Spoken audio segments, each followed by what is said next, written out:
So my name is Brian Rands. I am the president of the Riverview Neighborhood Association, and thank you so much for coming to today's meeting. This is a special meeting. We're very honored and pleased to have in attendance numerous elected officials and the executive director of the New Jersey Transit, Kevin S. Corbett. And just to give you some background information about Riverview Neighborhood Association, we were founded in 1983. The Riverview Neighborhood Association is one of the oldest and continually active associations in Jersey City. RNA is a 501c3 nonprofit that is 100% volunteer run. RNA's role is to build community pride, advocate on behalf of its members for services and other needs, holding events that build community, cherishing and protecting our local parks, and improving the quality of life in our neighborhood.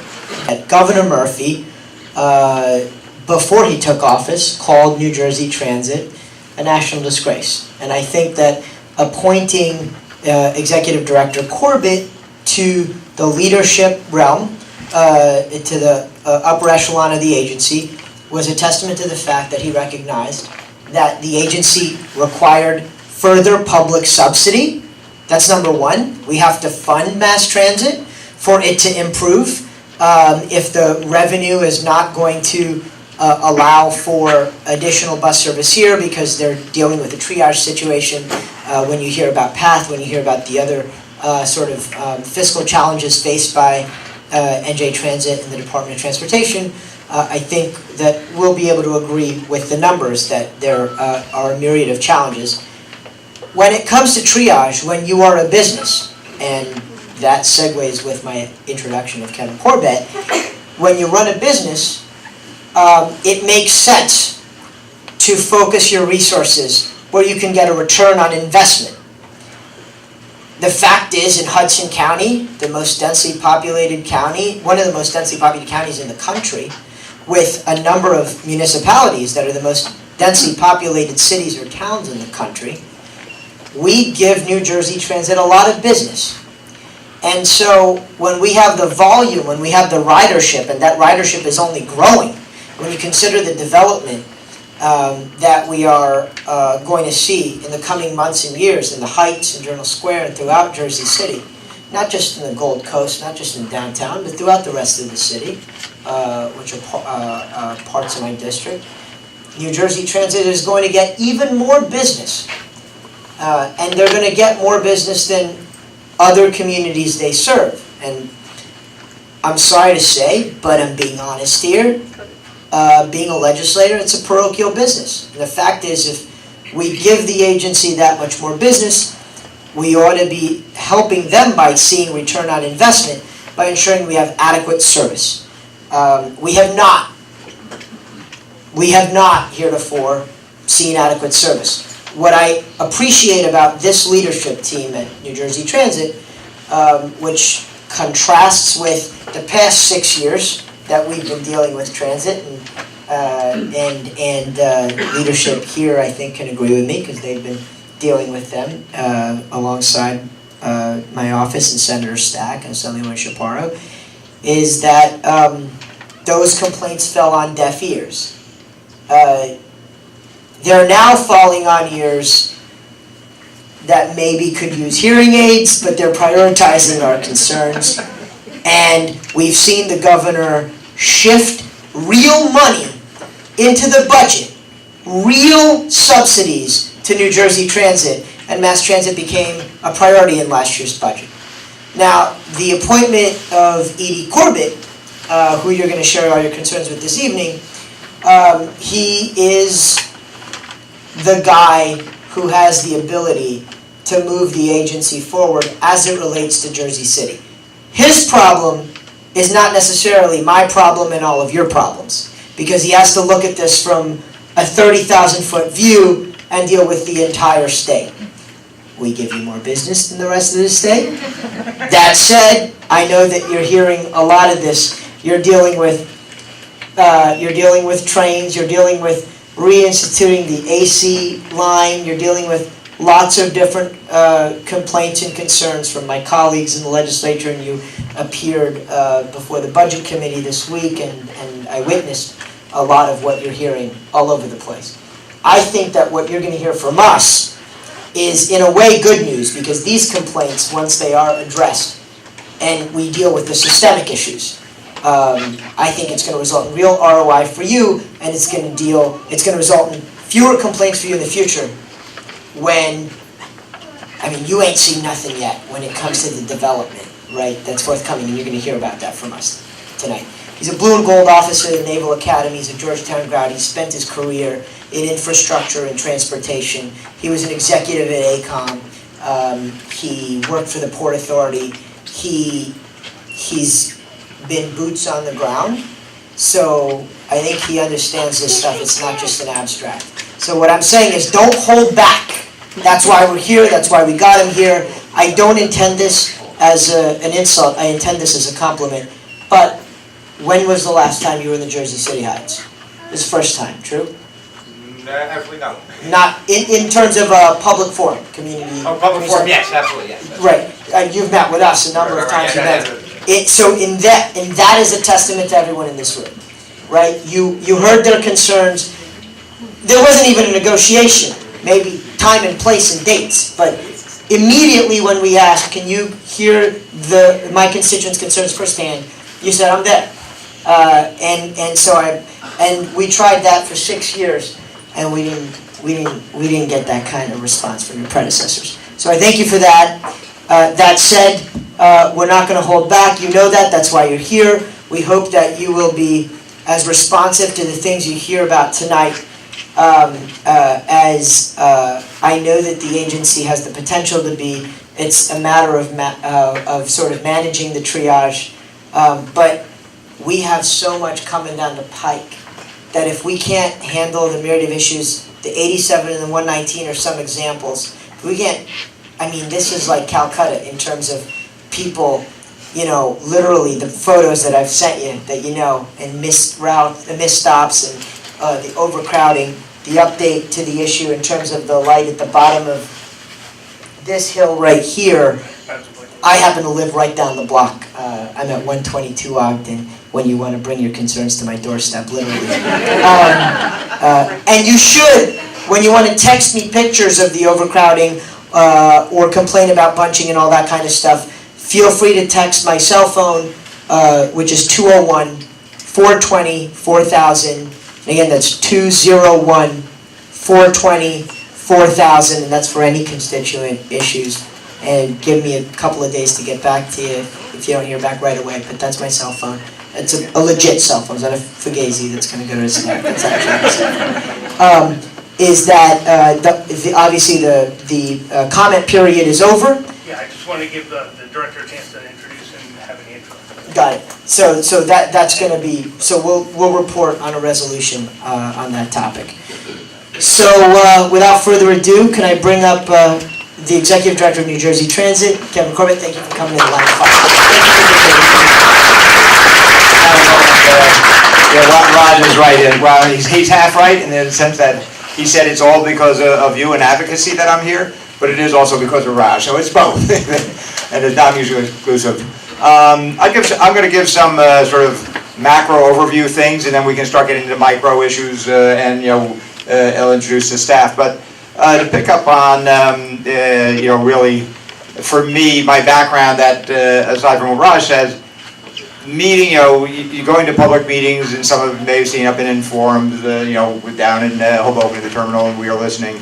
There are formal public hearings, and the way public hearings go, then you have a court stenographer. Oh, sorry, our two councilmen are... Councilman Yoon and Councilman Bojano, I didn't acknowledge them when I was talking, so thank you. Sorry, so, sorry about the protocol, but spending my life in transportation, I get that transportation, those of us who love transportation, really, that's what floats our boat. But I get it that is not, transportation isn't transportation just as a career or hobby. It's basically the underpinning for the economy and how we live. So it's not transportation just for transportation's sake. And I would say in taking this job, a lot of people said, Kevin, are you crazy? And I said, yeah, I never had a midlife crisis, I guess I always do. But, joking aside, one of the reasons why I told the governor, frankly, that, I need the ability to hire and fire, and you could have the best management team, but you still need resources. And I think if you look at any public transportation, we're the third largest public transit system in the country. You look over a 20-year period, and I'm not saying this as a political statement, you'll see funding goes up and down, whether it be Amtrak, MBTA, WMATA in Washington, that used to be a showcase and went down. I knew that, certainly familiar with New Jersey Transit and a whole variety of levels. The last, without again being political, last 8-10 years, the agency, it's not that the people are bad, it's easy, particularly these days, every transit agency, you don't take this job if you're thin-skinned. People, the complaints, and I get it, people want to pay their fare, they just want to get on the bus or the train or light rail, and they don't have to worry about the issues that, that's what we get paid for. But advocacy, the one thing I've seen in the year I've been here, for me, I'm very comfortable being open and getting the team to be open. I think a lot of transit agencies, the people, there are a lot of good employees, but they used to being defensive. They haven't been funded or haven't been empowered to do stuff. They get like a boxer, putting the fist stuff. And we're trying to change the culture so that, we're not doing everything perfect. We make mistakes, but we're constantly trying to improve, bringing in new technology, bringing new methods, making capital investments, really pushing. And that gets to the advocacy part. And then I'll get into some of the deep, more local specifics. But advocacy, what I've seen has been very helpful. If we're doing something wrong, you should point out that's the role of advocates. We have to be more diplomatic in the political world quite often. You have to say upstate, downstate, or different issues. That's the role of advocates to be able to say, frankly, what you're saying. But the thing that I see that concerns me a little bit is when I went, this is the first time for this budget hearing, when the governor did his budget address. And I came in, I was coming from another meeting, so I was out there in town, coming in late, and there were thousands of people out front holding signs, "Save our school." And my wife's in education, and she said, really, it's not that major of an issue, but there were thousands of people advocating for funding for schools. There was not a single sign saying, save our transit system. So the advocacy of holding our feet to the fire, I'm totally comfortable with, and I think, as we stop being defensive and, get out and get engaged more, particularly in a non-formal, if you have public hearings where the stenographer, we're not supposed to answer back, people just report. I like these kind of forums, but I also hope that we can also advocate, make sure that advocacy also goes, as we change things or as we hold us accountable, but also to make sure that there's advocacy for funding. Because a lot of the issues that, the men and women day-to-day face have been really not having resources or the ability to hire, a lot of those things. Management, I'll take the blame for the management things, but that's something just to keep in mind. And I do believe in taking this job, and I see that both the Assembly and the Senate, as well as the governor, there's a recognition that New Jersey Transit, needs attention, needs to be better managed, but also that it needs resources. So a lot of what we talk about gets into, buses, the average age of our fleet, mean distance between breakdowns. If you have an older fleet, you have a lot more breakdowns even with good maintenance cycles. You have like an average age of 10 years, 12 years on your buses, you have a lot longer, a lot better flow of your buses, things like that. That's our business, but it all really does get into, also having the resources. So that's the one thing I'd ask as sort of a quid pro quo, if I could. I'd now like to get into some of the specific issues, particularly I know it's on bus. We look at system-wide, there is, we have a statewide role, and we have a regional role. So there is, every community is good. I agree with Raj. It's good to be vocal because sometimes the squeaky wheel, gets the oil. But a lot of the issues we look at, say for a bus, when we look to locate a bus depot, as we expand and get more buses, this area has grown tremendously. Where do we place a bus depot? Everybody wants bus service. No one, you go to any, you have to have a town say, oh, we really would like a bus depot. So, it's always that balancing act, to be honest. And I hope, I want to be open, want to be, frank. I don't want to have you feel, typical, government BS, and they go out and we don't, nothing happens. So I have no problem being accountable. My email address is kcorbett at, real simple, kcorbett@njtransit.com. And we'll be back. Always glad to come back for other meetings. But to get into the particular issues here with the bus service, I think I'd like to introduce Mike Gilcoin, who's the head of bus, and then Mike, do you want to introduce the team, and then we can talk about the specific routes and take the questions.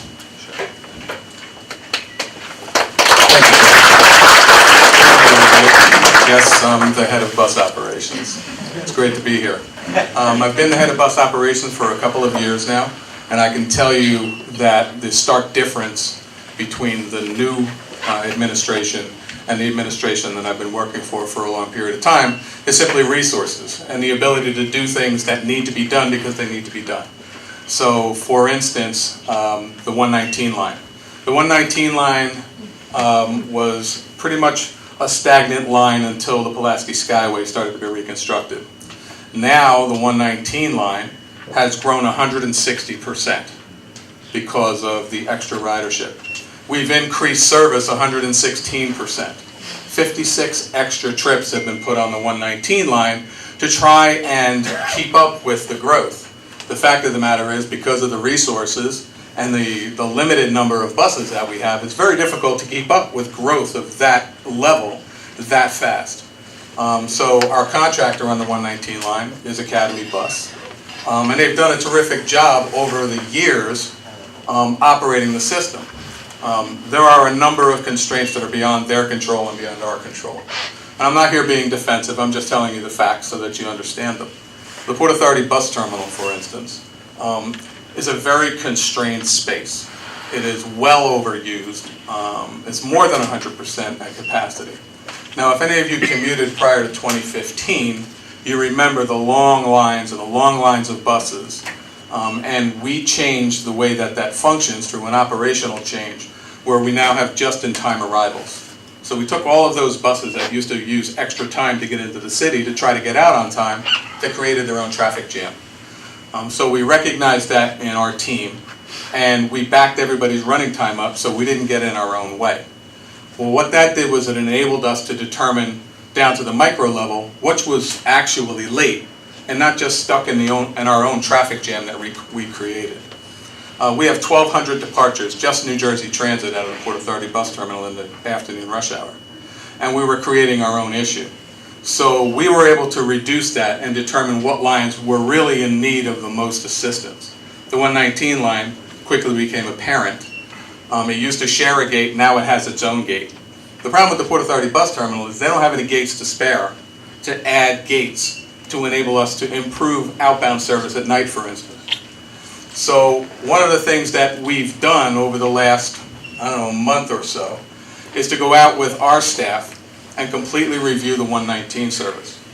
Although we've added all of the service, we've literally had to take it from other areas that were not as heavily utilized and add it to the 119. Because that's one of the highest growth lines we have. The 126 out of Hoboken is probably as much or greater when it comes to growth. We took the entire service and in Hudson County and reimagined it so that in June we're going to add 7 trips in the morning peak to the 119 service so that we can reduce some of the wait time. I'm not sure that it's going to do all of it, but we were able to gain that service by looking at the other Hudson County services. We changed some of the routes, for instance, from a 12-minute service to a 15-minute service. We took some of the routes and changed them from a 25-minute service to a 30-minute service. So there were minor adjustments, but enabled us to get some buses out of those other services to add to the service that was growing the most. So we're able to add 7 trips to the morning and 5 trips to the evening. Now that turns that Port Authority gate in the evening to an 8-minute service outbound during the peak. Very, very difficult to get a bus in the gate, loaded, departed, and another bus into that gate in 8 minutes. That's a lot of turns. So there's going to be some congestion, but I'd rather face that problem with too many buses trying to get into one gate than what you've been experiencing, which is insufficient numbers of buses. So we have taken a lot of time and effort to try and make sure that we were putting all the resources we had available or could find towards the highest growth lines. Have that water, please. Could I just ask you Sure. one issue on the 119 while you're on that subject? So there's 2 major problems that are beyond just the addition of buses. One is the consistent no-show buses, where the bus is scheduled to be there, it's supposed to be there, and simply doesn't show up. And we're constantly told, there's just no driver. Sorry, there's no driver. I mean, that is just, for me, so unbelievably unacceptable for any bus system in the entire world, if it's scheduled to be a bus, unless there's a major catastrophe, breakdown, super huge accident, that bus should be there. And this excuse that, hey, there's just no driver, that's just unacceptable. And we hear that from Academy, but for us, it's like, look, it does no good to keep adding buses if the buses don't show up. And second of all, I'm at that terminal, terminal gate 1, and there's plenty of time when there's just no bus in there, sometimes 15, 20 minutes at a time. But I'd like to really address, if you could, what is being done to make it sure where it's a red flag barn burner emergency if there's no bus that shows up at that time. So as unacceptable as it is a reality. It's a reality in all of the CDL holding industries that operate on the streets of our country. Frankly, CDL holders, with the advent of all of the home delivery services, Amazon, the trucking industry, very, very difficult to attract and retain CDL holders. That's true across the country. It's true. I'm sorry. A CDL is a commercial driver's license. The testing has gotten significantly more difficult. The road test has gotten significantly more difficult. And it's very difficult to hold on to commercial driver's license employees because the market is so hot for them. And you need a commercial driver's license through legislation for a lot of things now, even driving vans. There are certain vans that are over 15 passengers you need a CDL now for. New Jersey Transit just renegotiated its contracts with our bus unions. We're starting CDL drivers now at $20.90 an hour. Okay. They start now full-time with benefits. 4 years ago, we hired part-time drivers. You had to be a part-time driver in order to become a full-time driver. That no longer works. That model no longer works. The part-time model doesn't work any longer. So in order to be an employer of choice, we have to pay as an employer of choice and treat our employees as they need to be treated so that they come to New Jersey Transit and they stay there. You have your 10, 12, 15% turnover, but it's not because we're not paying sufficiently. It's not for any other reason that some people get in a bus, they drive through that Lincoln Tunnel and decide this isn't for me. Now, I was a bus driver really, really, really long time ago, and it is not for everybody. This is a very difficult job for bus operators. They're dealing with frustrated motorists, frustrated customers, and frankly, a lot of them are working significant amounts of overtime because their coworkers aren't showing up for work. It's a very difficult environment these days. There are things we used to control when I used to run garages many, many years ago. If you slammed your finger into a register and you were out for a month, I would call you up and say, you banged your finger in the register, it's time to come back to work. Well, now I can't, I don't know why you're out. HIPAA protects those things, and I can't control the attendance like I used to. Not getting bunched up, not getting clogged in traffic, not getting blocked by cars. So I appreciate that willingness to look at that, but please, we've been dealing with this for decades, so I'm just going to be honest with you, it's way, way overdue. I mean, this is, I think anyone, can we, just a show of hands of people that have seen bus bunching on the 87. Yeah, right, for 23 years. So, and again, full respect to you, we really need to address this. These are not issues that are new. We should be redesigning what needs to be redesigning and addressing these issues proactively. Appreciate that. It's the coordination of the lights at the bottom So of the hill. if we could just hold up, we're going to have open forum in just a second. So just hold your questions and comments. In just a couple of minutes, we're going to open this up. I'm happy to review your data and your ideas. Absolutely. More information is better. So I just want to close by telling you that we haven't, in the last year and a half, 2 years, been ignoring this entire issue. We have put a lot of resources and effort and time towards trying to improve these Hudson County services. Resources are still constrained. Some of the things that we're trying to do are bring larger buses into the mix in places like Hoboken and other areas where we're not adding buses and drivers, we're adding larger buses like the articulated vehicles and things like that. So we're getting 85 new articulated vehicles. We went to the board with an option to get 85 more so we can replace the 40-footers with 60-foot buses. The same is true of the 40-foot commuter buses. We'll be replacing 290 40-footers with 45-footers.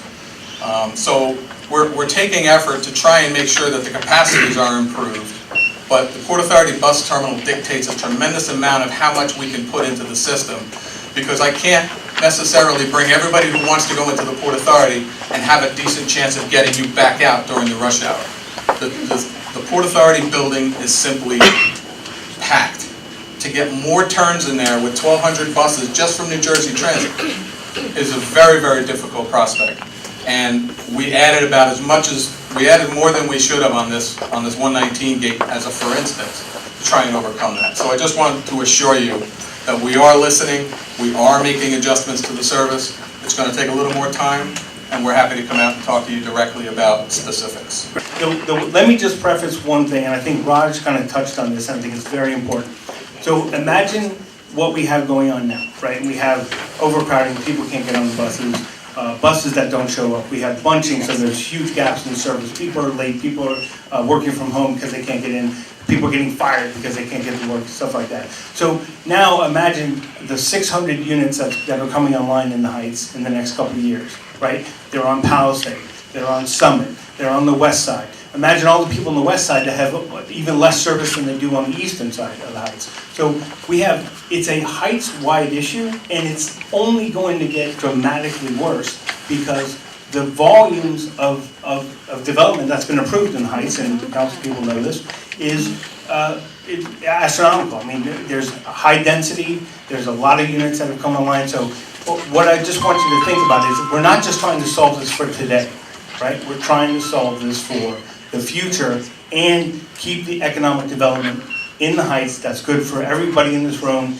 And we don't want public transportation to be the reason that people just end up saying, I can't deal with the Heights. It's a great community, but you just can't get anywhere, so I'm just not going to deal with it. So I just want to remind you that what you're seeing now is nothing compared to what's going to be happening as these units. There's some couple hundred units coming on this year alone.